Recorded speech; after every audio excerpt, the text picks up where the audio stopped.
नाम से आप सबको जय मसीह की। मैं चाहूँगा आज अंत के दिनों में मेरा प्रचार रहेगा और इस प्रचार का जो विषय रहेगा वो है नीनवे के लोग और इस युग की जो है वो पीढ़ी, इस युग की जनरेशन। मैं चाहूँगा हम सब अपनी बाइबल खोलें और बाइबल में से एक वचन निकालें, मत्ती रचित सुसमाचार और उसका 12वां अध्याय और उसकी हम पढ़ेंगे 41 आयत को। और यहाँ पर परमेश्वर कहता है, नीनवे के लोग न्याय के दिन, ध्यान से सुनिएगा, नीनवे के लोग न्याय के दिन इस युग के लोगों के साथ उठकर उन्हें दोषी ठहराएंगे, क्योंकि उन्होंने योना का प्रचार सुनकर मन फिराया और देखो यहाँ वह है जो योना से भी बड़ा है। यहाँ पर एक बात कही जा रही है कि अंत के दिनों में क्या होगा कि लोग, नीनवे के लोग उठकर इस युग के लोगों पर दोष लगाएंगे। ये किसकी बात हो रही है? अगर आप इसे कॉन्टेक्स्ट के साथ देखें तो यीशु ये बात यहूदियों को नहीं कह रहा था। बहुत से लोगों को लगता है कि ये यहूदियों को कह रहा था, क्योंकि यहूदी कौम ने यीशु मसीह को अपना मसीहा नहीं माना। तो बाइबल में इसके उलट लिखा है। बाइबल में क्या लिखा है कि इस युग के, यानी जो हमारा युग है, उस समय के सभी लोग, चाहे वो किसी भी मज़हब, किसी भी संस्कृति के क्यों ना हो, उनके ऊपर उठकर नीनवे के लोग दोष लगाएंगे। क्यों दोष लगाएंगे? क्योंकि उन्होंने योना के मन फिराव का समाचार सुनकर, सुसमाचार सुनकर मन फिराया और देखो यहाँ वह है जो योना से भी बड़ा है, योना से भी बड़ा। आज हमें बहुत ये चीज़ जानने की ज़रूरत है कि नीनवे के लोगों को जो प्रचार सुनाया गया वो किसका था और कैसा था। हम देखते हैं योना को यहोवा ने नीनवे के लोगों के पास भेजा। क्यों भेजा? क्योंकि नीनवे की बुराई बढ़ रही थी। नीनवे में वो हर एक पाप हो रहा था जो खुदा को पसंद नहीं था। नीनवे एक पापी नगर बन चुका था। और तब हम देखते हैं खुदा ने योना को तैयार किया। कहानी सब लोग जानते हैं, योना भी तैयार नहीं होना चाहता था नीनवे को जाने के लिए, क्योंकि नीनवे के लोग एक बड़ी क्रूर जाति थी। वो एक बहुत क्रूर लोग थे जो कि किसी भी समाचार पर विश्वास नहीं करते थे, जो लोग परमेश्वर को नहीं जानते थे। पर खुदा ने योना को तैयार किया और वहाँ भेजा। और आपको पता क्या हुआ जब योना का प्रचार नीनवे के लोगों ने सुना? मैं चाहूँगा योना की पुस्तक हम लोग खोलें और उसका 3रा अध्याय और उसके 6 वचन से पढ़ें। तब यह समाचार नीनवे के राजा के कानों में पहुँचा और उसने सिंहासन पर से उठकर अपने राजकीय वस्त्र उतार कर टाट ओढ़ लिया और राख पर बैठ गया। राजा के प्रधानों से सम्मति लेकर नीनवे ने इस आज्ञा का ढिंढोरा पिटवाया, क्या मनुष्य, क्या गाय बैल, क्या भेड़ बकरी, क्या अन्य पशु, कोई कुछ भी ना खाए और ना पिए। आपने देखा जब ये प्रचार की कयामत आने वाली है, न्याय का दिन आने वाला है, जब नीनवे के लोगों के कानों में पड़ा तो उनने क्या किया? उनने पश्चाताप किया। और एक बड़ा भयंकर पश्चाताप मैं से कहूँगा जो नीनवे के लोगों में दिखाई दिया।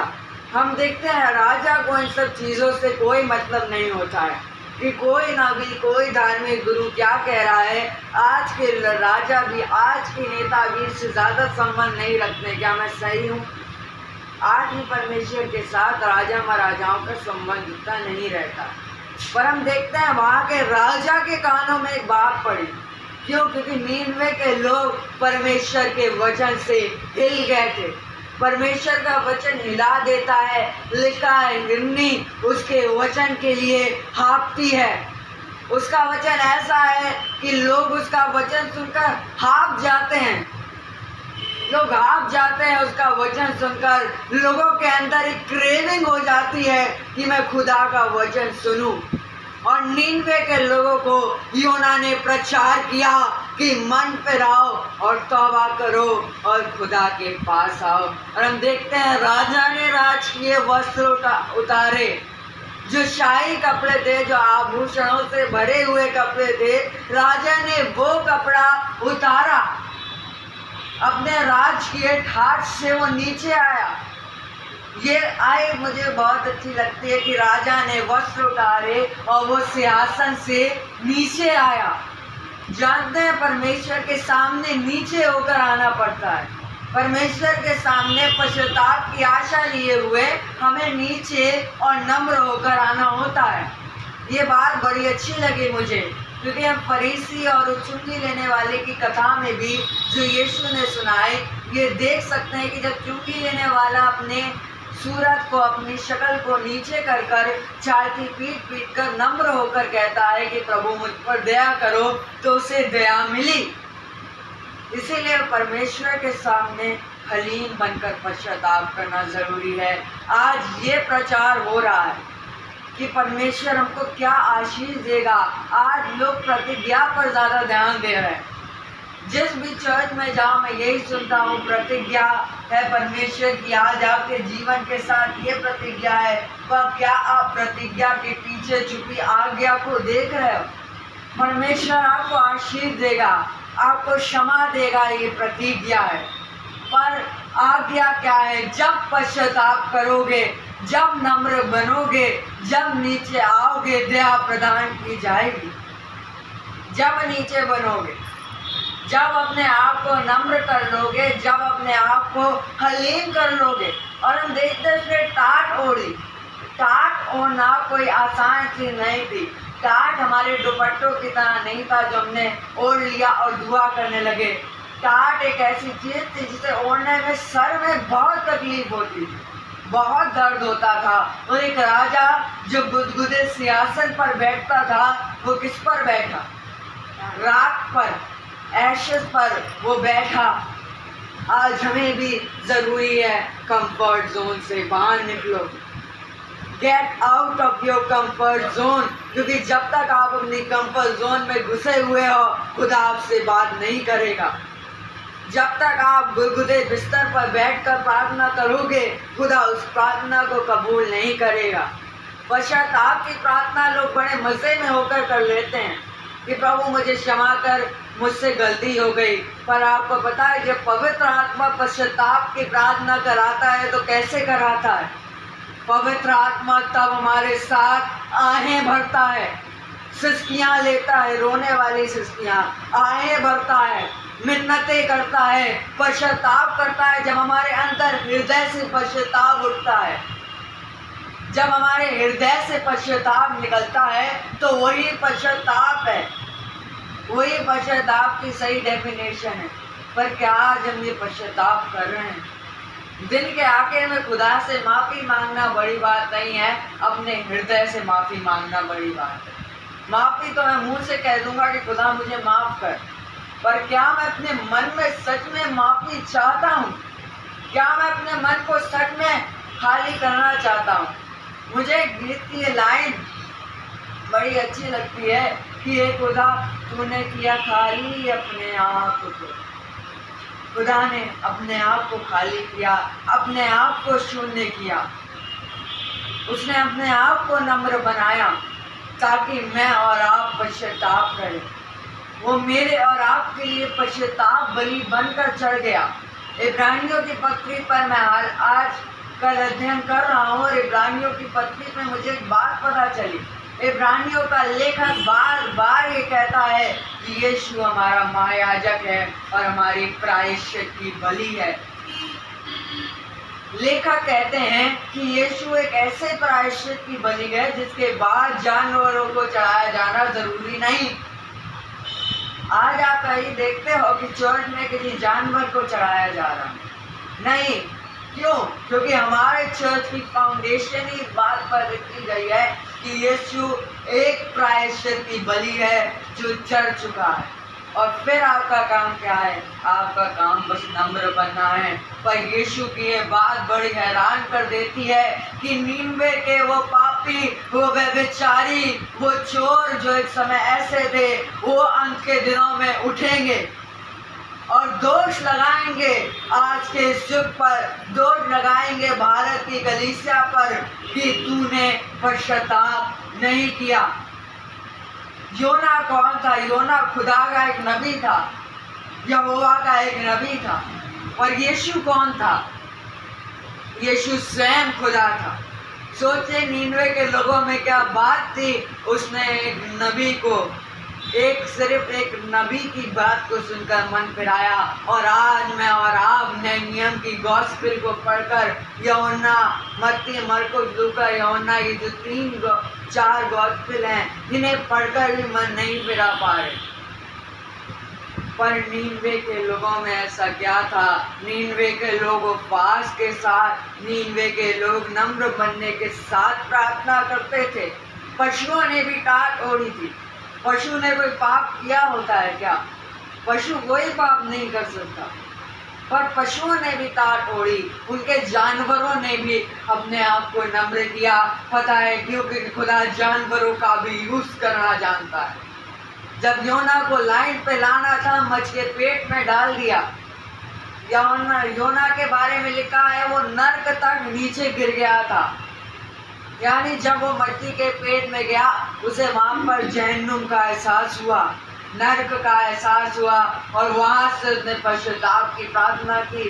याद रखिए, योना ने ऐसे ही पश्चाताप के बारे में नहीं बताया, पहले योना ने खुद पश्चाताप किया। और जब नीनवे के लोगों ने पश्चाताप किया, नीनवे बच गया। नीनवे पर खुदा की दया आई। नीनवे में जब बेदारी आई, तब नीनवे बचा। क्या आज आपके अंदर भी एक बेदारी है? क्या आज आप भी पश्चाताप करना चाहते हो? पता है पश्चाताप के लिए किसकी तरफ देखो कि आपका प्रायश्चित कौन है? अगर आपको ये जानना है, यीशु की खाली क्रूस को देखो, क्योंकि वो एक चिन्ह है कि यीशु हमारे लिए उत्तम पाप बलि, मेल बलि, होम बलि सब उसने क्रूस पर दी। और अब आपका काम है पश्चाताप करना, repent and come to the Lord our saviour Jesus Christ. पश्चाताप करो और हमारे खुदा, हमारे सेवियर यीशु के पास आओ। मैं और आप आज के अपने हाथों को उठाकर ये कह सकते हैं कि हाँ यीशु, मैं पापी हूँ। सब अपने हाथों को उठाएं और कहें, हाँ यीशु, मैं पापी हूँ, मुझ पापी पर दया कर। बस यही लाइन जब आप अपने मन से, अपने हृदयों से बोलेंगे, यीशु का लहू जो कैलवरी से बहता है वो आपको शुद्ध करेगा, क्योंकि उसका लहू बड़ा कीमती है जिससे आप पाते हैं छुटकारा। आज आप अपने पापों से छुटकारा पाएंगे। कितने लोगों का ये विश्वास है कि जब आप सच्चे प्रायश्चित को करेंगे, तब कैलवरी क्रूस पर बहे उस लहू से आप छुटकारा पाएंगे। कितनों का आज ये विश्वास है? हाथ उठाएं जिनका विश्वास है कि जब आप सच्चे मन से खुदा के पास आओगे, खुदा आपको माफ करेगा। ध्यान रखना, पृथ्वी पर ही बेदारी का समय है। मर जाओगे और मरने के बाद खुदा के सिंहासन के सामने कहोगे, खुदा मुझे माफ कर देगा। खुदा तब आपको माफ करेगा? नहीं करेगा। मैं मानता हूँ खुदा की तब भी इच्छा होगी, वो तब भी आपको माफ कर दे, पर याद रखना खुदा अपने नियमों को नहीं तोड़ सकता। आज लोग कहते हैं खुदा दयावंत है, खुदा नम्र है, खुदा दया करने वाला अच्छा पिता है, पर याद रखना वो प्रेमी परमेश्वर है, पर उसकी एक और साइड है कि वो न्यायी परमेश्वर भी है। वो प्रेमी परमेश्वर तो है ही, वो एक न्यायी परमेश्वर भी है। और जज ये कभी नहीं देखता कि कत्ल उसके बेटे ने किया है या किसी पराये ने किया है। जज को हमेशा निर्णय सुनाना होता है। वो न्यायी परमेश्वर है, पर वो आज दया करना चाहता है। वो आज चाहता है, वो आज बुला रहा है कि ऐ मेरे बेटे, ऐ मेरी बेटी, तू मुझसे दूर किधर चली गई है? और अगर आप याद रखना, अगर इस संदेश को सुनने के बाद आपने मन फिराया और आप खुदा के पास आए और कभी भी ये जानना चाहते हो कि आप कैसे खुदा के पास आए, तो ये याद रखना, मैं कहाँ से गिराया गया था और कहाँ से उठाया गया हूँ। कई लोगों ने ये गवाही दी कई जगहों पर, कई चर्चेज में, कि अगर मैं आज खुदा के साथ नहीं चला होता, आज मैं एक चोर होता, आज मैं एक डकैत होता, आज मैं एक व्यभिचारी होता। और कई लोगों ने गवाही दी कि वो व्यभिचारी, चोर और वेश्यागमन में धुत लोग होते अगर वो खुदा के पास नहीं आते। पर याद रखना, खुदा ने आपको बचाया है और उसने यहूदी कौम को पीछे कर दिया। यहूदियों के बारे में कड़वा सच ये है कि वो आज भी मसीह का इंतजार कर रहे हैं। मसीह उनके लिए आया नहीं है। वो मानते हैं जब तीसरा मंदिर बनेगा तभी मसीह उनको प्रकट होगा। पर आज आप सच्चाई को जानते हैं कि मसीह आ चुका है और वो आने वाला है। प्रकाशित वाक्य में एक बात लिखी है कि वो था, वो है, वो आने वाला है और वो आज आत्माओं को बचाना चाहता है। वो आने वाला है। बहुत से लोगों के लिए गुड न्यूज़ है और बहुत से लोगों के लिए बैड न्यूज़ भी है। पता है कौन सी गुड न्यूज़ है? Jesus is coming soon. वो लोग जो पश्चाताप नहीं करेंगे उनके लिए यीशु मसीह के आने का दिन एक भयंकर दिन होगा।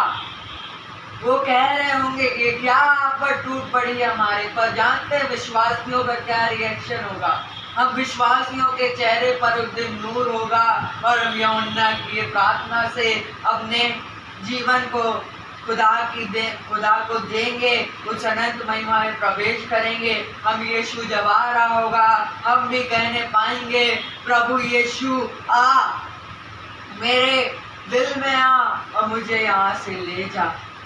क्या आज आप पश्चाताप करने के लिए तैयार हो? क्या आज आप उन लोगों में से बनोगे जिन पर आज के दिनों में जब न्याय हो रहा होगा, नीनवे के लोग आकर दोष लगाएंगे, धिक्कार लगाएंगे, उन पर थूकेंगे और उन पर दोष लगाएंगे, और वो लोग बनोगे जो पश्चाताप करेंगे और स्वर्ग जाएंगे, जो अपने संसारिक जीवन से ऊपर उठकर आत्मिक जीवन में आगे बढ़ेंगे। आज का मेरा मैसेज का मकसद यही है कि आप पश्चाताप करें और आज के मैसेज को आप बड़ी गंभीरता से लीजिएगा। पिता, पुत्र और पवित्र आत्मा के नाम पर इस मैसेज को यहीं खत्म करता हूँ। आमीन।